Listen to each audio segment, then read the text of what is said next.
What's going on, guys? My name is FlameHorizon, your coach of the Minnesota Lycanrocs, and we are here with APA Academy Week 7, I believe it is, against Vepsis and his Helsinki Hydreigons.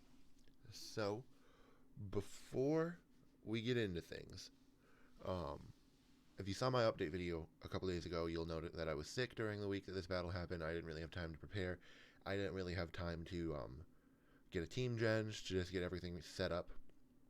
So, unfortunately, we ended up having to play on Showdown, but it didn't really change the outcome of the match too much. But we'll get right into things. You can see I brought Golurk, I brought Caspar, Ferdinand, Petra, Hubert, Rhea, and Catherine. And then there is Zeraora, Scrafty, Bronzong, Gengar, Flareon, and Rotom Mo. The biggest threats on his team, in my personal opinion, when I walked into this match, is Zeraora. I was expecting kind of like a Grass Knot Zeraora set. And then the Gengar. It's a Gigantamax Gengar, by the way, which is a monster. So we will get right into the match. And I let off with this as he let off with that. He's going to Volt Switch. That did about as much as it would if he had no special attack investment. So he's a bulky set this week. We're going to see from this Flamethrower here that this boy is heat proof. So I could have just went into Golurk here and clicked Earthquake. But no, I just decided to keep staying in and clicking Flamethrower. And then he's going to click Protect after Toxicking me, and this boy is a Toxic Stalling Bronzong, which I respect. I normally don't like Toxic Stalling, but it's also a very respectable strategy, so to say. I go out into Caspar now. I'm able to tank that Psychic, because I am, I believe, Assault Vest this week. He goes for the Dynamic Punch, or I go for the Dynamic Punch as he switches that in. He is confused. I stayed in and went for Ice Punch because I was like, well, I'm going to risk it because I can live a Leaf Storm and I get the Freeze, which is very unfortunate for my opponent. I apologize for that. I just go for the Darkest Lariat to finish him off. I'm like, okay, I'm AV. I can probably live this Gigantamax Ghost hit. I can live... Nope. That was a misplay on my part. I should have switched into Hubert on that turn. Because I am Chopple, so I'm able to take the Max Knuckle into the G-Max Terror the Max Terror into the G-Max Knuckle pretty easily. I shouldn't have gone for the Rock Polish there. I should have saved that for later, because now he can just kind of freely go into his Scrafty. So that was another misplay on my part, I will admit, because I do nothing to Scrafty with this.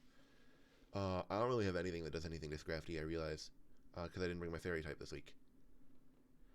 He goes for the Drain Punch. As I go into Torkoal, I believe I just let Torkoal drop pretty quick here. He goes out into Bronzong as I click Will-O-Wisp, and he's already burned. I was hoping to burn the Scrafty there. I believe... Nope, I switch out again. I went into Catherine. He poisons Catherine. That's fine. I am Life Orb this week because I have Throat Chop and Play Rough. Play Rough for the Scrafty, Throat Chop for this, for Gengar. I'm EV'd to outspeed Gengar by like 1 point, I think. Or I think I speed time Gengar. I forget off the top of my head. I just go for the knockoff and take out the Bell, because I want the Bell gone. He is going to go out into the Zeraora here, because I believe the Zeraora is the only thing that can outspeed his team. Oh yeah, it's Persian's base 115. So I sped crept the Gengar. Zeraora is the only thing on his team that can outspeed Persian. I decided to sack Torkoal, and then I'm able to go back out into Eldegoss here on this thing, because Eldegoss kind of walls it. He goes out into Flareon, and if I had hit that Sleep Powder, but after my game against D-Ray, you know, you can't hit them all. I go out into Tyranitar. And he's just going to Flare Blitz me, and that does a lot. I forget how much Guts boosted Flare Blitz does. I believe I just let him Flare Blitz me again and take me out, because I don't really have a switch into that. And then I go out into my Persian and just fake him out and get him out of here. That did more than enough, but I didn't want to risk Quick Attack.